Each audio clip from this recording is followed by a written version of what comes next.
I'm going to read also a pose, and then I'll read a few poems from the phonemes.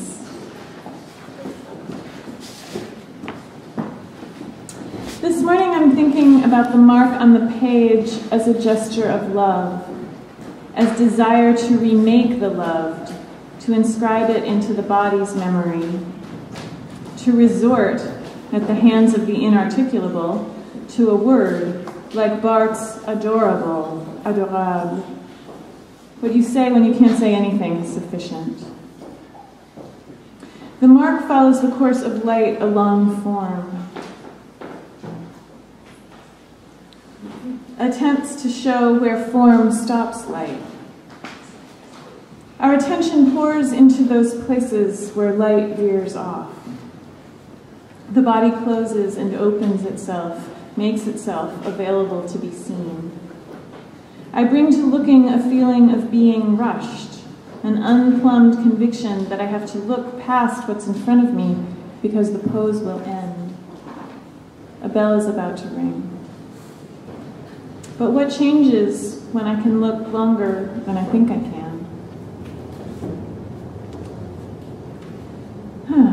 Now that feels like absolutely plenty, but I guess I'll go on. So this book, The Phonemes, has sound effects, and the sound effects are on this postcard. So I'm just going to send around this little stack of postcards. I don't think I have one for everybody, but if you want one, take one, because there are probably people who don't want one. So.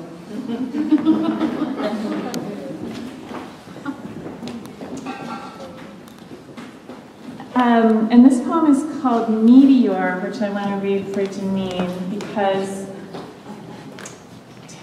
tell me if I'm getting this story right. We read together in New York at a gallery, and we both, without any having checked beforehand, read poems titled, but containing meteors and about meteors. And Genine had been to the Museum of Natural History, actually interviewing the meteorist, the meteor scientist. Oh, I thought you meant the meteorite. Maybe the meteorite. I haven't interviewed the meteor. The meteor. Yeah. Oh, maybe you were talking about doing it.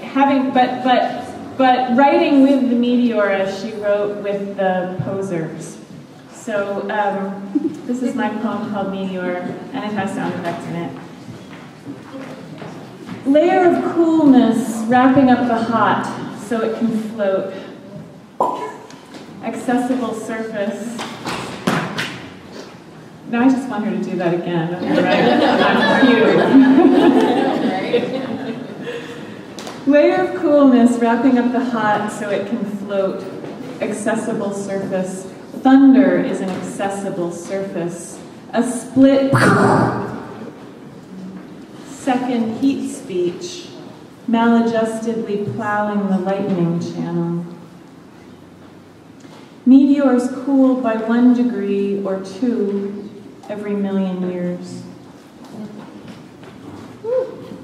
On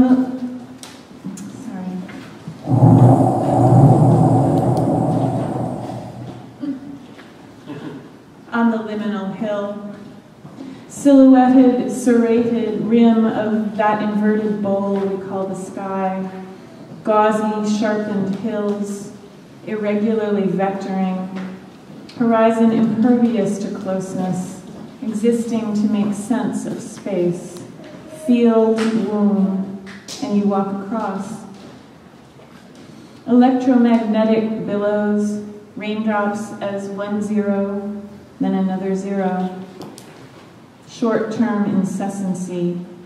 I don't remember being the craven dog under the bed, scrabbling curved piebald nails, moth fluttering pale with huge false eyes bedraggled of its pollen suit, being dust, sitting on a porch or G-forced in the back seat, window consumed into its narrow slot and fresh, exaggerated breeze. Into the hinged panel, a smaller panel retracts, self-housing like a novel. A piercingly vague knowledge starts to pour out from the weeds. Breeze says, "Hi, orphan."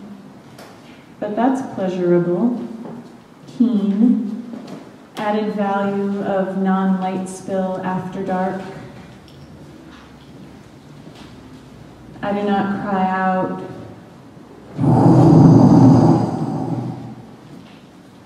in words, but you say my name.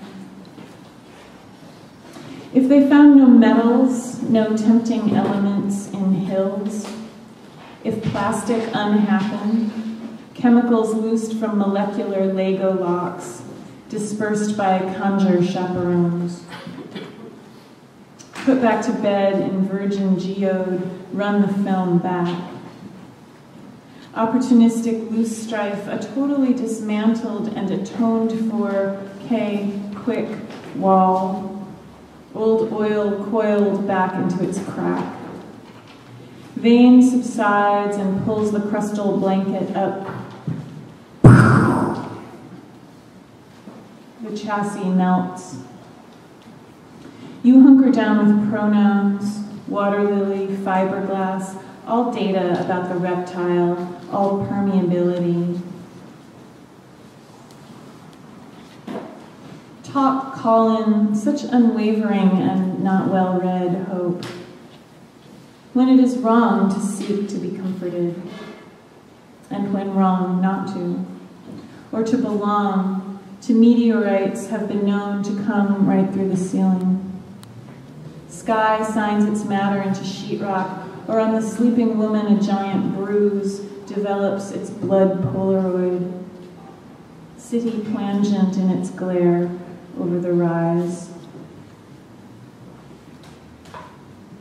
So I'm just going to read one more that, this is a poem I wrote at Gerasi, down the peninsula at the Gerasi Resident Artist Foundation, which is a really amazing residency, and I thought I'd read this one because it's California and because Janine's in residency. This one's called Snake. In fog, a little circle of clarity travels close. I am its center, pre-Copernicanly. A snake came to my water trough. That's D.H. Lawrence. Not exactly, but I wore my brown leather sandals on the sere, vital path, hurried through a hazeless, variegated stretch of chufa sedge and tulle and common rush, where earlier the aspects mooned me. Long-distance conversation about how or whether, where, insurgence versus apathy might usefully be subject to pastiche. It was hot out. My gross motor function synced precisely to the stubble ribbon trail, my heart unquestioningly pumping as I trotted in my short polar fleece vest. Because the fog had recently burned and lifted in a languorous cessation that was also a sharp snatching back, a reeling in off this hillside, heavy air inhaled by the Pacific that discharged it, and or relinquished by the inland, whose overnight sun storage was immense. Conversation about principles. Abruptly, the snake. In ochre and gold faded diamonds.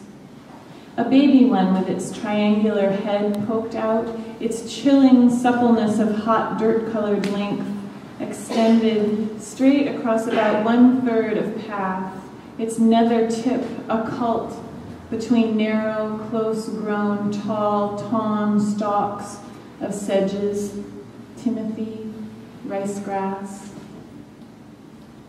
I stepped back. It stayed invisibly breathing in its place,